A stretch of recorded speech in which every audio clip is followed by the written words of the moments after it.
It's joke time! Pangit ba ako? Hindi.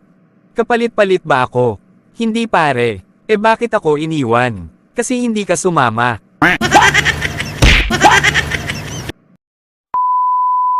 May tanong ako sa'yo. Ano yun?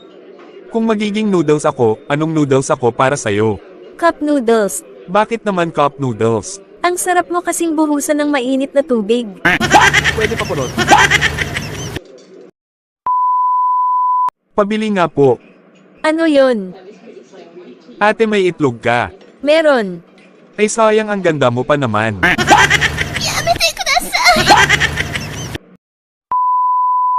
Sabi nila lahat daw tayo may papel sa mundo. Ewan ko ba? Kasi nung nag-aaral ako nang hihingi lang ako. Ni-record ko yung boses ko. Tapos, pinakinggan ko. Grabe, ang pangit ng cellphone. Ang cute mo pa kurot nga. Ang Boblax ng misis ko. Bumili ng answering machine. Wala naman kaming telepono. Mas Boblax ang misis ko. Bumili ng scanner. Wala naman kaming computer. Pinaka-Boblax ang misis ko. Lagi siyang may condom sa bag. Wala naman siyang etets. Ang galing mo pre. Ano ba? 2 days na tayong kasal. Wala pa rin. Kasi pagod ako. Sige ka, pag ayaw mo maghahanap ako ng lalaki. Sige, gawin mong dalawa. Tig-isa tayo.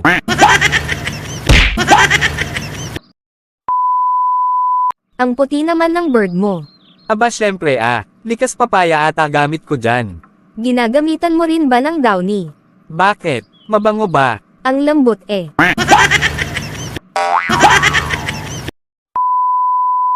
Han, pag hawak ko ang bote ng soft drinks na to, naaalala ko ang ex-BF ko. Eh ako kailan mo ko naaalala? Kapag subo ko na ang straw.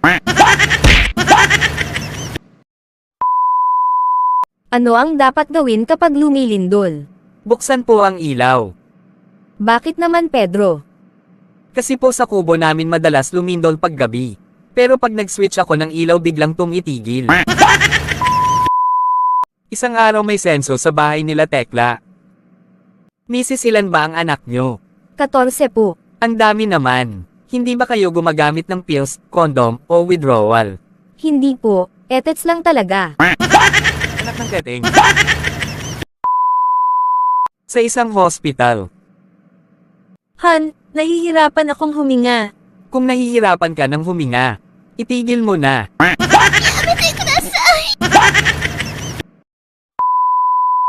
Buwiset ka, lagi kang umuuwing lasing. Naaasar na tuloy ako sa mukha mo. Pero mahal. Kung hindi ako lasing, ako naman ang maaasar sa mukha mo. Dok, meron daw po bang side effect ang Viagra? Mali ka na naman Juan. Sa harap ang effect nun hindi sa side. Gets mo? Amazing bro. Nay, ang galing ng teacher ko. Bakit naman? Tinuruan niya kami ng kagandahang asal. E di marunong ka ng magpo at upo. Natural engot ka ba? Pedro, alam mo, kinabol ako ng babae na nakahubad kagabi. Ano naman ang ginawa mo? Siyempre dinamitan ko. E ikaw Solomon, anong gagawin mo kung ikaw ang hinabol ng nakahubad na babae? Siyempre gagayahin ko si Juan, magsisinungaling din ako. Pedro, sure ka ba na ito ang puntod ng pinsan mong si Ramon? Sure talaga ako. Paano mo naman na siguro 10 years ka nang di nakakadalaw dito? Ito na nga RIP ang nakasulat. Ano naman yung RIP? Ramon, insan ni Pedro. Bakit yung airplane pag umikot ang LSA umaangat sa lupa? Yung electric fan hindi. Bubbles ka pala Kasi yung electric fan may cordon. Pinipigilan kaya iyon. Ang galing mo pre.